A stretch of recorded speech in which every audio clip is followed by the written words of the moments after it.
जारी दिशा निर्देशों के बीच शनिवार को देश भर में ईद उल अजहा यानी बकरीद का त्योहार मनाया जा रहा है। ईद में दूरी बनाकर नमाज अदा की जा रही है और थर्मल स्क्रीनिंग के बाद लोगों को मस्जिद में एंट्री कर पा रहे हैं। वहीं केंद्र सरकार और राज्य सरकार पहले ही कह चुकी है कि लोग अपने घर में बकरीद की नमाज अदा करें। राष्ट्रपति रामनाथ कोविंद ने ट्वीट करके देशवासियों को ईद की बधाई दी है। उन्होंने कहा है, ईद मुबारक। ईद उल जुहा का त्योहार आपसी भाईचारे और त्याग की भावना का प्रतीक है। लोगों को सभी के हितों के लिए काम करने की प्रेरणा देता है। आइए इस मुबारक मौके पर हम अपनी खुशियां को जरूरतमंदों लोगों से साझा करें और कोविड-19 की रोकथाम के लिए सभी दिशा निर्देशों का पालन करें।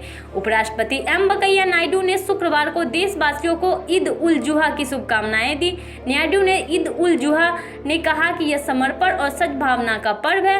उन्होंने कहा कि यह पर्व शांति और भाईचारे को बढ़ावा देता है। उपराष्ट्रपति ने कोरोना वायरस के कारण परस्पर सुरक्षित दूरी और अन्य मानकों का पालन करने पर बल देते हुए कहा कि यह त्योहार हमारे जीवन में तथा देश और दुनिया में शांति, सद्भावना और समृद्धि लेकर आए। प्रधानमंत्री नरेंद्र मोदी ने ट्वीट करके कहा कि ईद मुबारक, ईद उल अजहा पर बधाई। यह दिन हमें एक न्यायपूर्ण, सामंजस्यपूर्ण और समाजसेवी समाज बनाने के लिए प्रेरित करता है। भाईचारे और करुणा की भावना आगे बढ़े। केंद्रीय मंत्री मुख्तार अब्बास नकवी ने ईद उल अजहा बकरीद पर अपने घर पर नमाज अदा की। उन्होंने कहा कि ईद उल अजहा की सभी देशवासियों को बहुत बहुत शुभकामनाएं। जिस तरह का कोरोना संकट आज पूरी दुनिया के सामने है, उसकी वजह से इबादत तो हो रही है, लेकिन हिफाजत के साथ, और इस इबादत में जुनून और जज्बे में कमी नहीं है। ईद उल अजहा की सभी देशवासियों को बहुत बहुत शुभकामनाएं, मुबारकबाद।